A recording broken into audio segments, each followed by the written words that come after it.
दोस्तों नमस्कार। कोई ये कहे कि संविधान को बचाना है और साथ ही धारावी को भी बचाना है।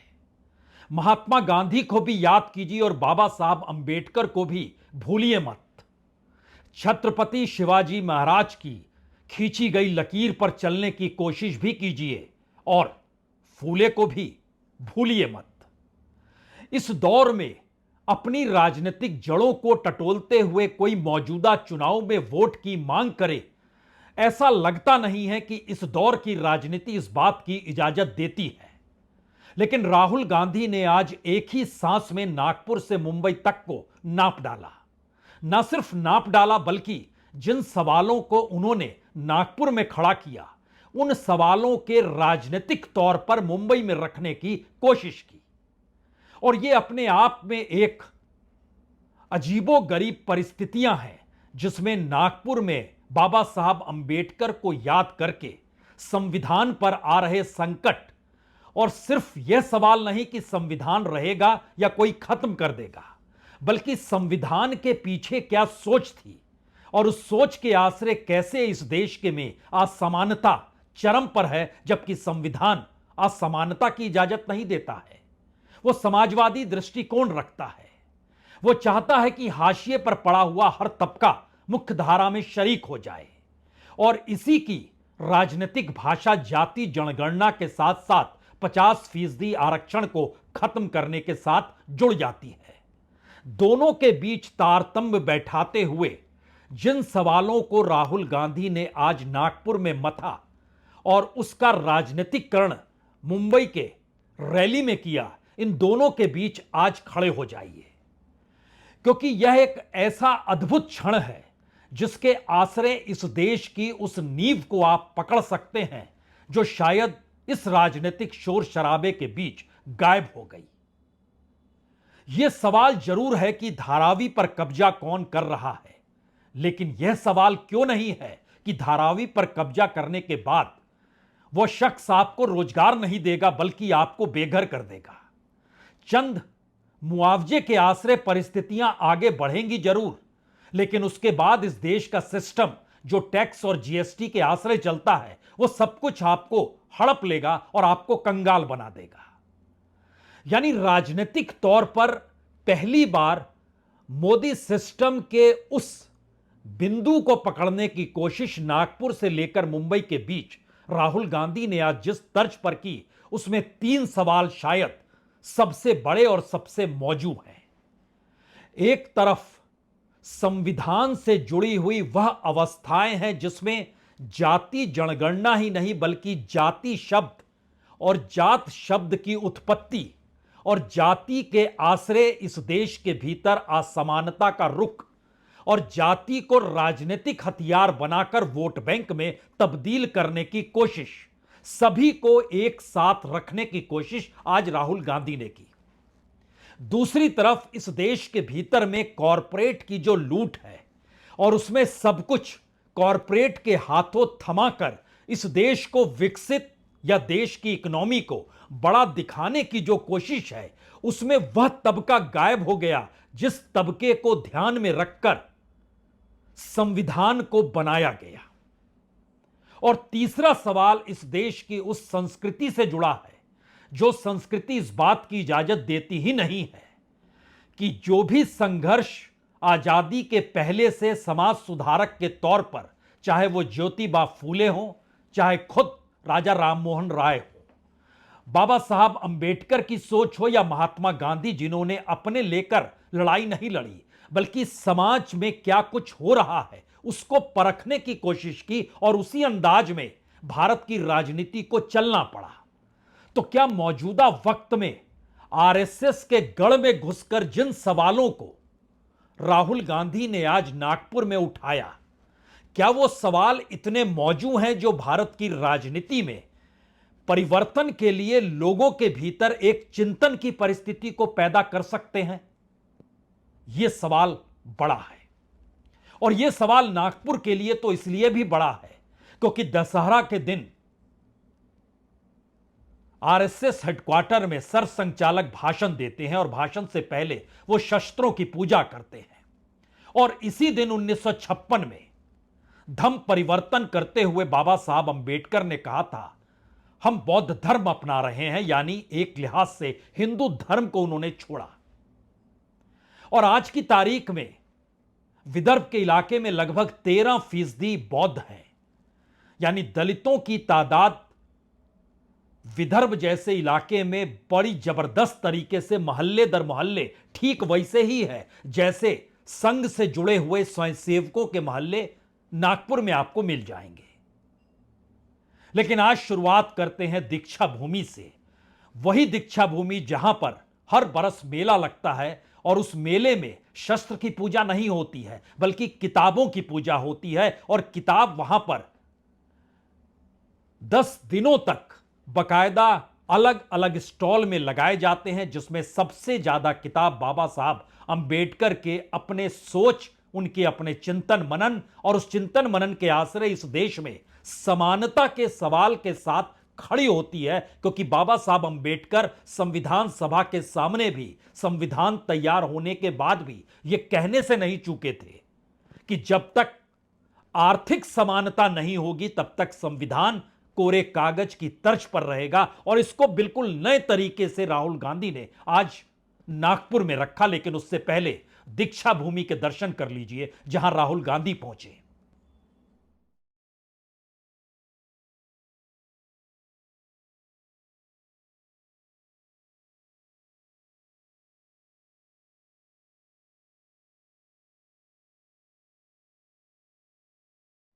संविधान के रचयिता के तौर पर बाबा साहब अंबेडकर की पहचान है। और जहां भी आप कोई प्रतिमा बाबा साहब अंबेडकर की देखेंगे तो उनके एक हाथ में किताब होती है, वो संविधान प्रतीकात्मक है। और संविधान से जुड़े सवालों को लेकर इस दौर में जब बहस लगातार बड़ी हो रही है, उस दौर में अगर देश की आजादी के बाद संविधान सभा का बनना और संविधान को तैयार करना, उससे हटकर संविधान के भीतर लिखे हुए शब्द और उस चिंतन को राहुल गांधी ने आज नागपुर में रखने की कोशिश की, जिससे बरसों बरस से लगातार भारतीय समाज के भीतर जो संघर्ष हो रहा था, उस संघर्ष को प्रतिरूप के तौर पर संविधान सभा में अलग अलग समुदाय के लोग कैसे शामिल हुए और कैसे उस पूरी सोच को एक साथ मथा जाए। यह सोच किसी ऊंची जाति वाले में नहीं आ सकती है, यह सोच दलितों में आ सकती है, आदिवासियों में आ सकती है, पिछड़ों में आ सकती है, महिलाओं में आ सकती है। इन सवालों को मथते हुए राहुल गांधी ने आज बहुत स्पष्ट तौर पर जब यह कहा कि दरअसल संविधान की सोच अपने आप में भारत के उस संघर्ष और उस जिंदगी जीने की पूरी प्रक्रिया की सोच है, जिसको इस दौर में असमानता का समाज बनाकर ढक दिया गया है, उसी को उठाने की कोशिश है। इसीलिए उन्होंने खुले तौर पर संविधान, बाबा साहब अंबेडकर और नागपुर की परिस्थितियों का जिक्र किया। और जब आप अंबेडकर जी को पढ़ेंगे तो दिखता है कि यह व्यक्ति अपनी बात नहीं कर रहा है, यह व्यक्ति दूसरों की बात कर रहा है। और इस व्यक्ति के अंदर, जो हर नेता के अंदर लड़ाई होती है,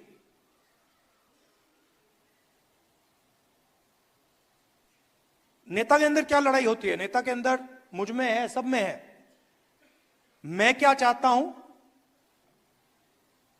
और जनता क्या चाहती है, इसके बीच में टेंशन होती है। अंबेडकर जी जैसे, गांधी जी जैसे लोग अपनी आवाज को बंद कर देते हैं और उनके मुंह से अपना दुख, अपना दर्द नहीं निकलता है। उनके मुंह से दूसरों का दर्द, दूसरों का दुख, दूसरे की आवाज निकलती है। चुनाव के वक्त इस तरीके का भाषण क्या मायने रखता है, यह सवाल शायद हर जहन में होना चाहिए और होगा भी। सोचेगा हर कोई, क्या इससे वोट मिल जाएंगे कांग्रेस को, या इससे अघाड़ी की सत्ता बन जाएगी महाराष्ट्र में? यह मुश्किल सवाल जरूर है, लेकिन जो भी नागपुर विदर्भ या दलितों के भीतर के चिंतन मनन को अगर समझता होगा तो उसे नागपुर एक बार जरूर जाकर दीक्षा भूमि जाना चाहिए और वहां के दलितों से संवाद बनाना चाहिए, क्योंकि उनके भीतर एक उम्मीद और आस अभी भी उस संघर्ष के आश्रय खड़ी है जहां पर वो लगातार इस चिंतन मनन में रहते हैं कि किसी भी उम्मीद के आश्रय संविधान में लिखे हुए शब्द जो बाबा साहब ने उसको अंतिम रूप दिया वह इस समाज पर लागू होना चाहिए। और ध्यान दीजिए, कांशीराम जब आए भारत की राजनीति में, उस वक्त नागपुर के भीतर कांशीराम का स्वागत पहली बार जबरदस्त हुआ था। एक उम्मीद और आस थी, लेकिन चुनाव के मौके पर राजनीतिक तौर पर जवाब ना देते हुए सामाजिक और आर्थिक परिस्थितियों को उठाते हुए राहुल गांधी दरअसल उस संघ या बीजेपी को चुनौती दे रहे हैं कि जनता अगर जिस दिन सोचेगी या फिर दलित, आदिवासी, महिला, पिछड़ा ये तबका जिस दिन चिंतन मनन करने लगेगा उस दिन भारत की राजनीति पलट जाएगी। और यही वजह है कि उनके तमाम भाषण में बार बार इस बात का जिक्र उभर कर आया कि भारतीय समाज के भीतर की सामाजिक आर्थिक परिस्थितियां उससे राजनीति अलग होकर उन्हें वोट बैंक बनाने की दिशा में क्यों चली जाती है। हालांकि इसका जवाब मुंबई पहुंचते पहुंचते 5 गारंटियों के जरिए बदल भी गया और बदलने की प्रक्रिया में इस बात का चिंतन भी शुरू हुआ कि कितना पैसा किस रूप में बांटने से क्या वाकई वोट मिलेंगे। यह भी एक दूसरी प्रक्रिया है, लेकिन उससे पहले नागपुर की इस परिस्थिति को अंबेडकर और संविधान के आश्रय इस देश के भीतर में उस उम्मीद और आस को समझने की कोशिश करनी चाहिए जिसका जिक्र राहुल गांधी ने बहुत महीन तरीके से इस देश की सामाजिक आर्थिक नब्ज को टटोलने की कोशिश संविधान और बाबा साहब अंबेडकर के आश्रय करने के प्रयास किया। हिंदुस्तान ने जब अंबेडकर जी से कहा कि अंबेडकर जी आप इस संविधान को बनाइए, कोऑर्डिनेट कीजिए, तो देश उनसे कह रहा था कि हम चाहते हैं कि इस संविधान में जो इस देश में करोड़ों दलित हैं, जो उनका दर्द है, जो रोज उनको सहना पड़ता है, जो उनका दुख है, वो दुख, वो आवाज इस कॉन्स्टिट्यूशन में गूंजनी चाहिए। और वो काम अंबेडकर जी ने किया। अब लोग कहते हैं कि अंबेडकर जी ने ये कॉन्स्टिट्यूशन आजादी के एकदम बाद बनाया। तो मैं आपसे पूछना चाहता हूं, क्या इस कॉन्स्टिट्यूशन में फूले जी की आवाज नहीं है? इसमें बुद्ध भगवान की आवाज नहीं है? बसवना, फूले जी, सावित्री फूले जी, इन सब की आवाज नहीं है? तो ये जो है जिसकी आज हम रक्षा कर रहे हैं, ये हजारों साल पुरानी किताब है। इसके अंदर जो सोच है, ये एक, हम कह सकते हैं कि ये मॉडर्न वर्जन है, 20th सेंचुरी का वर्जन है, मगर इसमें जो सोच है वो हजारों साल पुरानी है। चुनाव के वक्त इतिहास को इस सामने रख दे और अपनी जड़ों को देखने लग जाए तो क्या वाकई चुनावी जीत मिल जाएगी? यह सवाल नागपुर से निकलकर मुंबई पहुंचते पहुंचते जब 5 गारंटियों का ऐलान अघाड़ी की तरफ से हुआ, उसने एक नया सवाल पैदा किया। क्या वाकई राजनीतिक सत्ता पाने के लिए इस दौर में लोगों को लुभाने के लिए बहुत सारे ऐलान करने होंगे, या फिर सामाजिक आर्थिक असमानता की जो परिस्थितियों का जिक्र नागपुर में हो रहा था, उसके जरिए जनता खुद ही सक्रिय हो जाएगी? यह सवाल इसलिए बड़ा है क्योंकि मुंबई में आज जिन गारंटी का ऐलान किया उसमें महालक्ष्मी योजना, जिसमें महिलाओं को 3,000 रुपए हर महीने देने का जिक्र, यानी साल भर में 36,000 रुपए। जो बेरोजगार युवक हैं उनको हर महीने 4,000 रुपए यानी साल में 48,000 रुपए देने का जिक्र। जाति जनगणना और 50% आरक्षण की सीमा को खत्म करने का जिक्र। जो 25 लाख का स्वास्थ्य बीमा है और मुफ्त दवा, इसके जरिए कुटुंब बचाने की जो परिस्थिति होती है, इसकी भी गारंटी। और कृषि समृद्धि के तहत किसानों को 3 लाख रुपए तक के कर्ज माफी का जिक्र। और जो कर्ज भुगतान की परिस्थिति है उसमें 50,000 रुपए तक प्रोत्साहन की राशि देने का जिक्र। अब इन 5 गारंटियों के अक्स तले महाराष्ट्र की सामाजिक आर्थिक परिस्थिति को एक क्षण के लिए समझ लीजिए। विदर्भ और मराठवाड़ा सामाजिक और आर्थिक तौर पर सबसे पिछड़े इलाके के तौर पर उनकी मौजूदगी है। पश्चिम महाराष्ट्र और मुंबई रोजगार देने वाले इलाकों के तौर पर जाना जाता है और इस जगह पर न्यूनतम मजदूरी या फिर किसान को लागत की रकम भी मिलती है या नहीं मिलती है, दोनों सवाल महाराष्ट्र में अनसुलझे से हैं। जबकि महाराष्ट्र में जिले दर जिले MIDC, Maharashtra industrial development corporation बनाया गया और इसका बड़ा प्रयोग शरद पवार ने मुख्यमंत्री रहते हुए किया।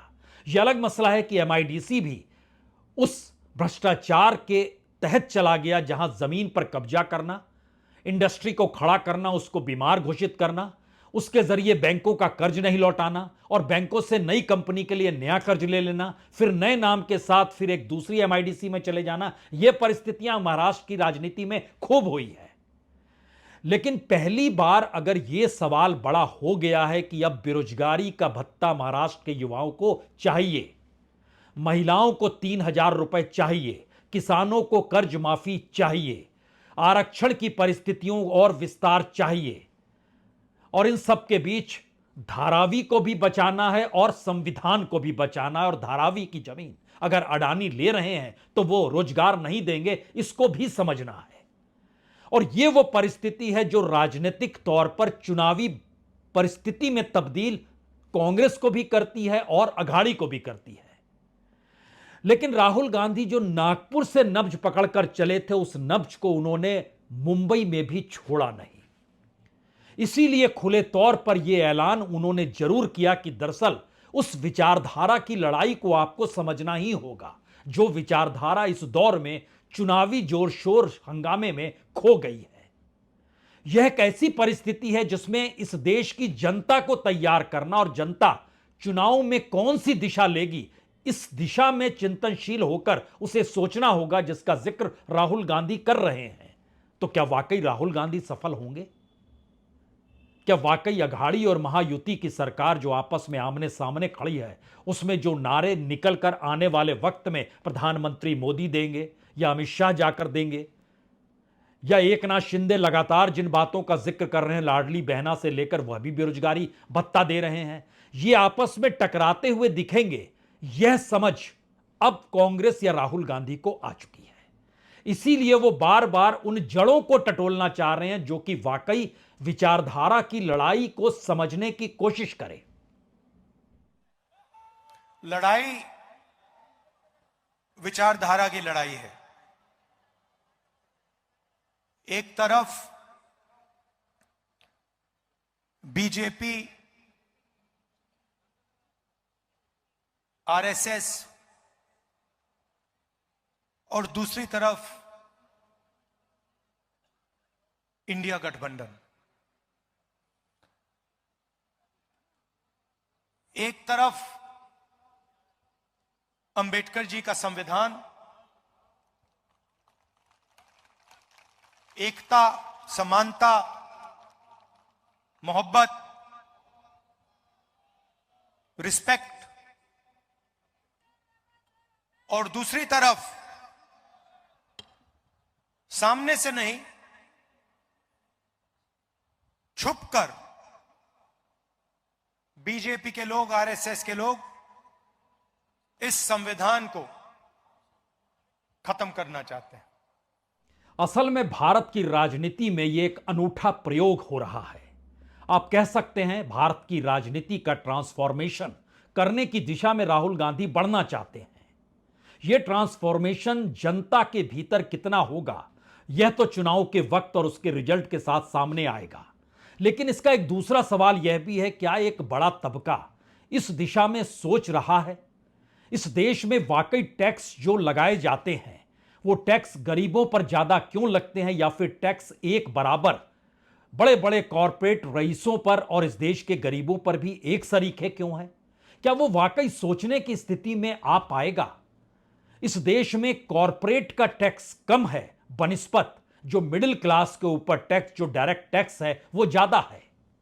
क्या वाकई सरकार की आर्थिक नीतियों को लेकर जनता सोचना शुरू करेगी कि जो जनता के जरिए पैसे की उगाही है वो टैक्स के माध्यम से भी कह सकते हैं वही सबसे बड़ी रकम इस देश को चलाने को लेकर है, और उसी रकम को बांटने को लेकर सत्ता और सरकार या पॉलिटिकल पार्टीज ये कहने से हिचकती नहीं है कि हम आए तो आपको इतना दे देंगे, या हम हैं तो आप हमको बरकरार रखिए, हम आपको इतना देंगे। जनता का पैसा जनता को रिटर्न करना और जीएसटी और टैक्स के माध्यम से उगाही करना, इस पर निगरानी रखने के लिए जो आर्थिक ऑफेंस होता है उस पर निगरानी करने के लिए इस देश में सीबीआई भी है, ईडी भी है, आईटी भी है। इनके माध्यम से सरकारों को गिरा देना और इन परिस्थिति में पूरा एक सिस्टम राजनीतिक तौर पर इस देश में खड़ा कर देना, क्या वाकई यह कोई सोच पा रहा है?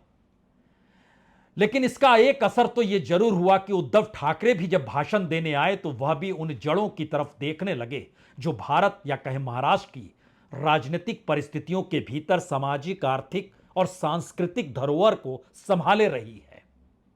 ओ देवा भाऊ, जाऊ तिथे खाऊ, मुंबऱ्यामध्ये जा पहिलं, आणि मुंबऱ्याच्या प्रवेशद्वारावरती जे शिल्प आहे ना, छत्रपती शिवाजी महाराज तिकडे आहेत, जिजाऊ आहे, तुकाराम महाराज आहेत, सावित्रीबाई फुले आहेत, हे पहिलं बघा, मुंबऱ्यामध्ये आहे। पण मुंब्रा ठाणे जिल्ह्यात येतो। ज्या जिल्ह्यातून तुम्ही आमच्यातला गद्दार फोडलात आणि डोक्यावरती बसवला होतात मुख्यमंत्री म्हणून, त्याच्या जिल्ह्यात तुम्हाला छत्रपती शिवाजी महाराजांचं मंदिर बांधणं हे अवघड वाटत असेल तर त्या गद्दाराला डोक्यावर घेतलाच कशाला? हर कोई जानता है उद्धव ठाकरे की पार्टी शिवसेना कैसे टूटी, राज्यपाल की भूमिका क्या रही, चुनाव आयोग कैसे कैसे निर्णय देता चला गया, सुप्रीम कोर्ट ने भी खामोशी क्यों बरती। हर किसी को पता है कि आखिर राजनीतिक सत्ता की ताकत इस दौर में कितनी बड़ी हो चली है, और यही वो सवाल है जिसमें संविधान का सवाल सामने आकर खड़ा हो जाता है। क्या सरकारें संविधान के हिसाब से चलती है? जब राज्यपाल की भूमिका गैर संवैधानिक हो जाए और कोई कार्रवाई भी ना हो और सुप्रीम कोर्ट कह रहा हो, तो इसका मतलब बहुत साफ है कि संविधान की शपथ लेकर संविधान को इस देश में लागू ना करने की राजनीति इस दौर में बड़ी हो चली है। इसीलिए नागपुर से लेकर मुंबई तक जिन सवालों को राहुल गांधी ने उठाया, वो सवाल ये नहीं है कि संविधान बचेगा या नहीं बचेगा। सवाल यह है, संविधान एक किताब के तौर पर तो है, लेकिन उसके भीतर लिखे शब्दों को लागू करा पाने की स्थिति में भारत की राजनीतिक सत्ता इसलिए नहीं आती है क्योंकि वह जो निर्णय लेती है वो जन विरोधी होते हैं, और जन विरोधी निर्णय के खिलाफ संविधान ये ताकत जनता को देता है वो कार्रवाई करे, और इस देश के संस्थानों को यही अधिकार मिले हैं कि जन विरोधी किसी को होने ना दे। लेकिन पूरा सिस्टम कैसे एक दिशा में राजनीतिक सत्ता के अनुकूल रहता है, शायद यह संदेश नागपुर के दीक्षा भूमि से लेकर मुंबई तक निकल के आया है। सवाल सिर्फ एक ही है, चुनाव के परिणाम या राजनीतिक तौर तरीकों में व्यापक परिवर्तन जिसमें जनता की भागीदारी बहुत कुछ खुद ही तय कर देगी। इन दो परिस्थिति के बीच महाराष्ट्र के चुनाव अटके पड़े हैं। बहुत बहुत शुक्रिया, बहुत बहुत शुक्रिया।